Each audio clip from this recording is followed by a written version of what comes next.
Do you like horror? I like horror.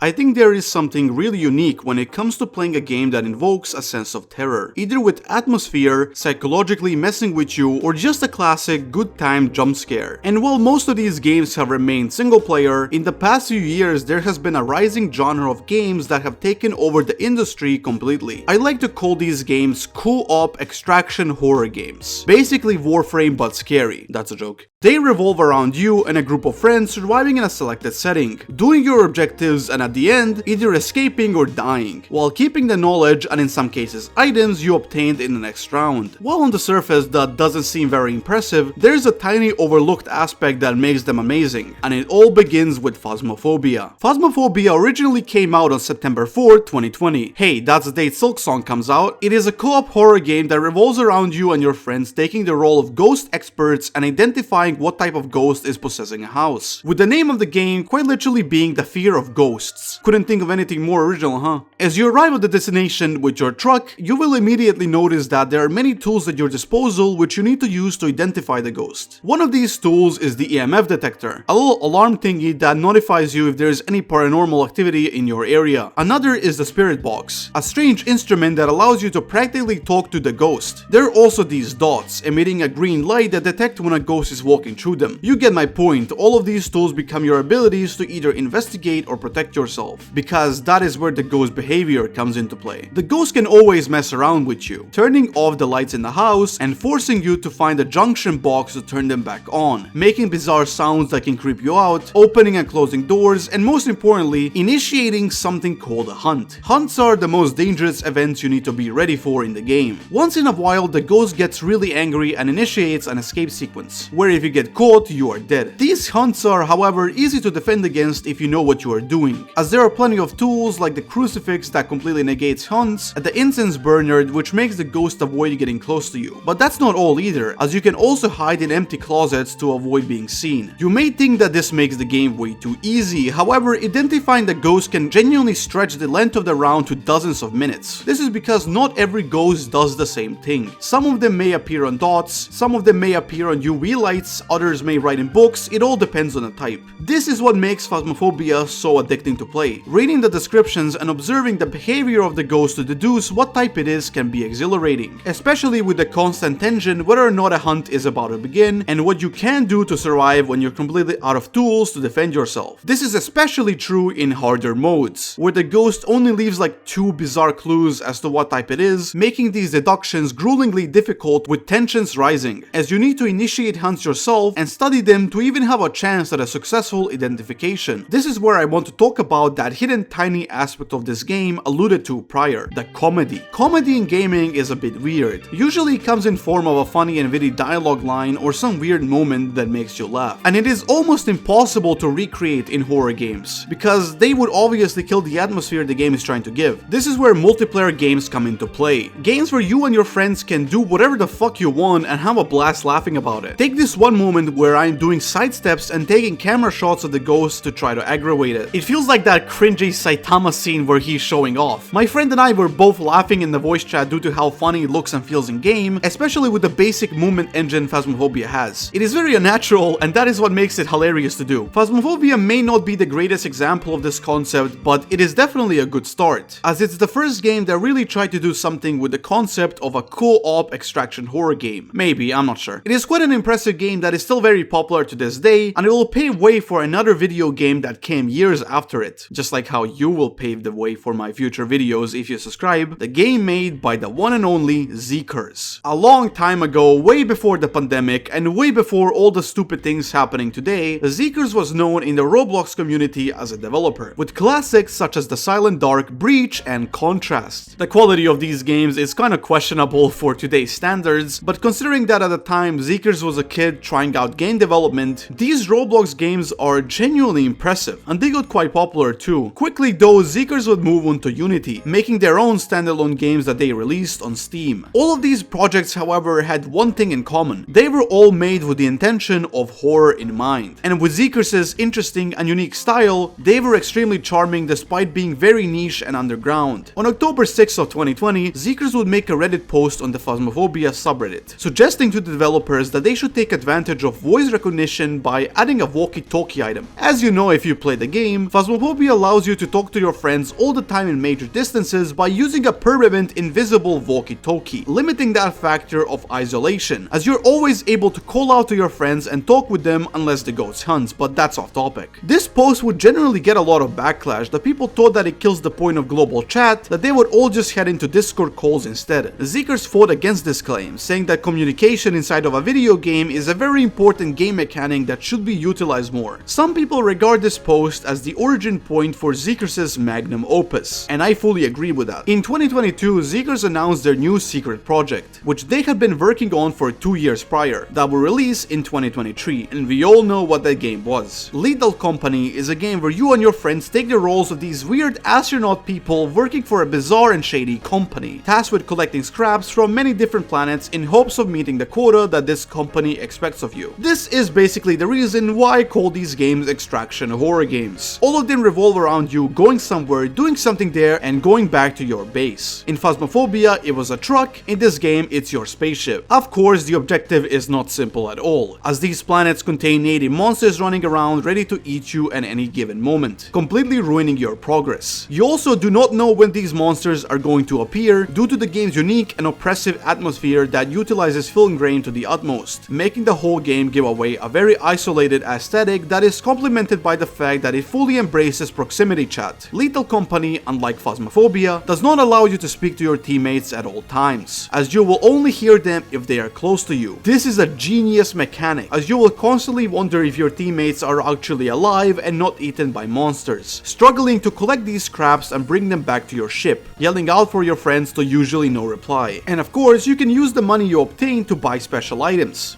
that will help you out in dealing with this harsh world. One of these items is the walkie-talkie, allowing you to hear and talk to your teammates no matter where you are on the map, but with a cost. That cost being power. Every electric device in this game can run out of power, forcing you to micromanage multiple things at once, as when the night falls, the monsters come out on the map you thought was safe as well. Every session of the game lasts 3 days, and on the 3rd day you arrive at the company building, where you must sell your collected scrap to this eldritch horror of doom or whatever. I don't even know what this thing is, and it creeps me out. If you fail to meet the quota, which you inevitably will during your first hours with the game, you are launched into space and basically die. Lethal Company also has an endless abyss that is its lore, that I do not want to get into here since we could be here for hours and I don't even know where to start. But the aspect I do want to get into is the one I believe is the true reason why this game succeeded as much as it did: the comedy. I am not sure if Zeekers intended for this game to be funny, but it just is, and I think it's a happy consequence of the proximity chat feature and just so many of the game systems working together to create these hilarious moments. One example is me and my friend arguing about who should try to grab a hive full of angry bees, and then struggling to close the door because both of us were clicking it once over and over as we kept laughing while the bees were just outside our ship waiting for us. Another funny example is me going outside of the ship only to see a massive funny looking dog monster thing walking towards me, not thinking much of it as I go back to watch the cameras, resulting in the dog entering my ship, literally fucking clipping through the ceiling, eating me in the process. Or my friend going back to the ship, seeing the dog walking out as a massive sandworm devours them in an instant. There are many more examples of this, and frankly, it is what got this game the popularity it did. There is nothing like screaming at your friends while getting chased by a monster that looks both funny and terrifying, and at the same time falling into a hole in the process. I find it extremely impressive that someone like Zeekers was able to craft such a great game all on their own while being so young. Part of me likes to believe they did it just to prove that their idea for Phasmophobia was good to that one Reddit user. It would be really funny. And with that, it finally leads us into the final game, R.E.P.O, created by an indie studio called Semiworks. Initially starting out by uploading these strange and shitty Minecraft animations, which I don't even know what they are, they quickly began making games, most notably working on a strange yet unique horror game concept they had called Project Clean, a skeleton that would later evolve into R.E.P.O. R.E.P.O is a game where you and your friends operate a weird truck thing going through different areas and collecting valuable resources to sell to to a mysterious company while monsters are chasing you down. Seems familiar? Contrary to popular belief, R.E.P.O wasn't actually inspired by Lethal Company, despite how many similarities can be found within the games. The grainy and dark atmosphere, the somewhat similar monsters designs, the way you need to sell objects to a company, and even the proximity chat. Despite all these similarities, the devs denied any correlation to Zekers's game, and it seems like the games just came out at a similar time. No matter though, R.E.P.O does many things differently compared to Lethal Company, and is in my opinion today the defining game of this genre. What the developers of R.E.P.O focused on right from the get-go is the amount of interactions you and your friends can have within the game, while not disregarding the gameplay and mechanics. The characters are these bizarre, hilarious capsules of sorts who actually open their mouths when they're talking, making the game infinitely more funny and immersive from the get-go. They also have these strange movements you can perform, such as me getting drop-kicked by my friend as soon as I launch the game and being flushed in a toilet. Yeah, maybe I do deserve to be here. The monsters in the game are also far more complex and fun to play around compared to everything we have talked about. They all have their own unique mechanics that demand player cooperation and skillful expression inside of the game. And with the tools you can obtain from the shop, the game genuinely has a high skill ceiling to learn on top of just being a great time with your friends. That is not to say the game cannot be played solo as well, where it also offers a great time and a very isolated and oppressive atmosphere that is very akin to Lethal Company and that many players would seek.